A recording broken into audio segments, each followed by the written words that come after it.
हम तो भगवान से यही दुआ करेंगे, क्योंकि जब तक आप सेहतियाब और सलामत रहते हो, एंटरटेनमेंट हमारा बहुत होता है।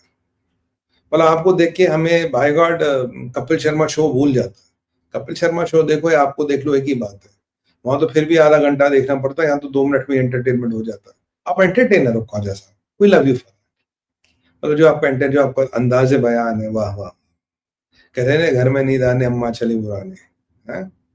आटे की कीमत नहीं, फरारी का कोटेशन लिया। मतलब है पाकिस्तानी अदा, कुछ भी कहो, मतलब समथिंग इज गुड अबाउट। तो ये रहा हमारा दूसरा सीज फ्लायर का सारा ड्रामा क्यों हो रहा। अब ट्रंप का न्यूक्लियर शॉक, ये क्या किस्सा साहब। ट्रंप ने साहब रशियन ऑयल पे सैंक्शन लगाया। रशिया पहले 1-2 दिन बोलता रहा, फिर उन्होंने स्काईफॉल टेस्ट किया और कल उन्होंने पोसेइडन न्यूक्लियर सबमरीन अनमैन्ड टेस्ट की। अमेरिका की बज गई घंटी और अमेरिका की हालत इतनी खराब कि ट्रंप ने बोला कि अब हम अपने न्यूक्लियर वेपन्स टेस्ट करेंगे। यहां से ट्रंप दुनिया को कोल्ड वॉर 3.0 में छोड़ शुरू हो गई।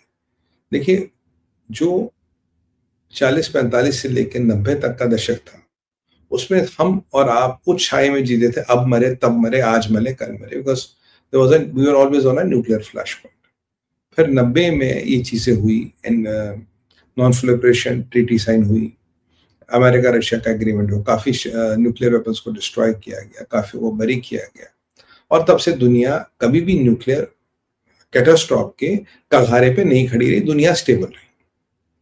अब ट्रंप ने कहा हम न्यूक्लियर वेपन टेस्ट करेंगे। अब जैसे ट्रंप ने कहा हम न्यूक्लियर वेपन टेस्ट करेंगे, तो रशिया ने कहा हम उसका जवाब देंगे, हम तो तैयार है। अब कहानी में ट्विस्ट कहां आता है, पिछले 33 सालों में से किसी ने न्यूक्लियर एक्सप्लोजन नहीं किया। जो पुतिन ने किया वो रॉकेट है, उनकी रेंज वो बता रहा आपको, it's not a nuclear explosion. Nuclear explosion जो पहले हुए थे उनके आधार पर जो डाटा वाटा निकलता, उससे आप नए न्यूक्लियर एक्सप्लोजन की मारक क्षमता को आंकते हैं, but you don't do new explosion. तो अब ट्रंप से पूछेगा, भाई साहब ये जो नए एक्सप्लोजन करने हैं तो कहाँ करिएगा? पहला सवाल पूछेगा जेडी वेंस से, तो अब ये क्या कर रहे हो? तो अभी अमेरिका क्लियर नहीं करा क्या वो रॉकेट्स की रेंज टेस्ट करेगा या वो वाकई न्यूक्लियर बॉम्ब डेटोनेट करेगा। अब ट्रेडिशनली अमेरिका के न्यूक्लियर बॉम्ब नवेड़ा में जो डेजर्ट है उसमें नीचे फैसिलिटीज उसमें होते थे। अब ये सुनने में आया कि उन फैसिलिटीज को फिर से रिजनरेट या फिर से रिपेयर करके तैयार करने की कोशिश हो रही है। इनमें टाइम लगेगा 3 साल, तब तक ट्रंप की गद्दी निकल जाएगी। और रशिया ने बोला अगर आपने डिटोनेट किया विल इमीडिएटली डिटोनेट, और रशिया की तैयारी तो है। एनबीटी में आप अंडर सी, अंडर लैंड या आकाश में कोई न्यूक्लियर डिटोनेशन नहीं कर सकते। 33 साल में कोई नहीं हुआ था। अगर ट्रंप ने ये कह दिया, जिसको लेके क्लैरिटी नहीं है, क्योंकि जब जेडी वेंस से पूछा, उसने कहा हम तो अपना न्यूक्लियर आर्सेनल टेस्ट करें, we have to make sure it is working fine. भैया न्यूक्लियर आर्सेनल ना हो गया मतलब सलीम भाई की साइकिल हो गई क्या? चल रही है नहीं चल रही? मतलब जामा मस्जिद से मैंने पंखा लिया था, चल रहा नहीं चल रहा? और is America not sure of its nuclear Arsenal? Doesn't America have confidence on it's nuclear assets? तो कहीं ना कहीं आप ये बता रहे हो आपको न्यूक्लियर आर्सेनल और न्यूक्लियर एसेट्स पे कॉन्फिडेंस ही नहीं है। How we to conclude that America is not sure on nuclear assets and nuclear arsenal? ये कोई ऐसी चीज है दाल में नमक देख लिया, हम जरा नमक देख के बताते टेस्ट अच्छा हुआ नहीं हुआ। भाई यूरेनियम का हाफ लाइफ 450 मिलियन ईयर है, तो अगर एक बार बम बन गया वो बन गया, आप हम होंगे नहीं होंगे 450 मिलियन ईयर तक उसका हाफ लाइफ साइकिल है, यानी कि वो कभी खत्म ही नहीं होगा। तो फिर उसमें मतलब what are you trying to find? You are trying to detonate bomb and see how does it still work और not. That means have you compromise command and control system, have you compromise upkeeping, यानी कि आपका system कहीं ना कहीं compromise हो चुका है। तभी तो आप कह रहे हैं ना हम जरा फाड़ के देखेंगे, फोड़ के देखेंगे क्या होगा। अब जेडी वेंस तो भैया लॉ कॉलेज में पढ़े थे, शायद इन्हें साइंस ना दी, तो पीट हेक्सेट से ही पूछा गया।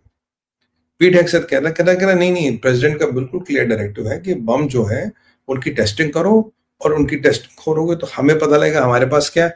अगर हमें पता लगेगा हमारे पास क्या, तो सामने वाले को पता लगेगा हमारे पास क्या है। जब सामने वाले को पता लगेगा हमारे पास क्या, तो वो आक्रमण करेगा ही।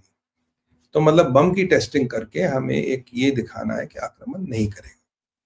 यहाँ चाइना से जब एनबीटी की या आर्सेनल कम करने की बात होती है, चाइना इंटरेस्टेड ही नहीं है। अभी सबसे फास्ट पेस पे अगर कोई न्यूक्लियर आर्सेनल ऐड कर रहा है वो चाइना कर रहा है, और ये ट्रंप का खुद कहना है 5 से 10 साल में China will be somewhere near to United States of America, number 1 Russia. तो अब एक्सपर्ट्स का मानना है जो ट्रम्प का नया बचपना है, it can lead to a nuclear race, it can lead to all treaties going to the dust, क्योंकि रशिया इज वेरी क्लियर, आपने हम डेटोनेट किया, हम अगले दिन कर देंगे। अगर ये न्यूक्लियर ट्रीटीज गई घास चरने, तो we are will again enter a cold war 3.0, the world will become unstable again, courtesy Donald John Trump. Pete Hegseth के पास कोई सॉलिड जवाब नहीं है, जेडी वेंस ने एक नॉन साइंटिफिक सा जवाब दे दिया, और पी कह रहा हमें पता लगेगा इसलिए वी विल नॉट डू, हमें एलआई चाहिए, हमें partner, usual the American slang he was talking about. But कह रहा प्रेसिडेंट का विजन है बॉम्ब टेस्ट करना पड़ेगा। लगता है कि अमेरिका बॉम्ब टेस्ट करेगा। बॉम्ब टेस्ट करने का मतलब है we have entered back cold war 3.0। पहले एक वो मिसाइल्स वाली ट्रीटी थी, आईएनएफ, वो गई, इसलिए पुतिन ने बोला मैं कहीं भी मिसाइल डिप्लॉय करूंगा। ये ट्रीटी अभी नहीं है, बट पुतिन ने कहा मैं इस ट्रीटी को मानूंगा। This was supposed to be signed, but Putin ने कहा मैं इस ट्रीटी को मानूंगा ये।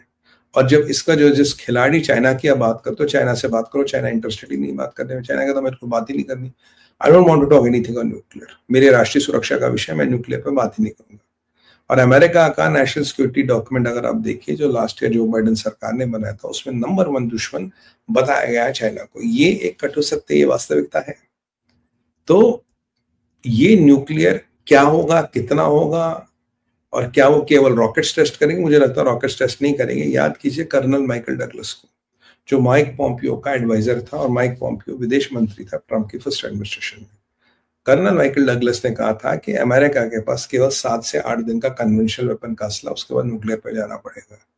क्या अमेरिका को एक युद्ध दिख रहा है? क्या अमेरिका को एक न्यूक्लियर युद्ध दिख रहा है? क्या इन न्यूक्लियर हथियारों की मतलब ना आदि basic you know whatever they are getting war ready, क्या वो हो रहा है?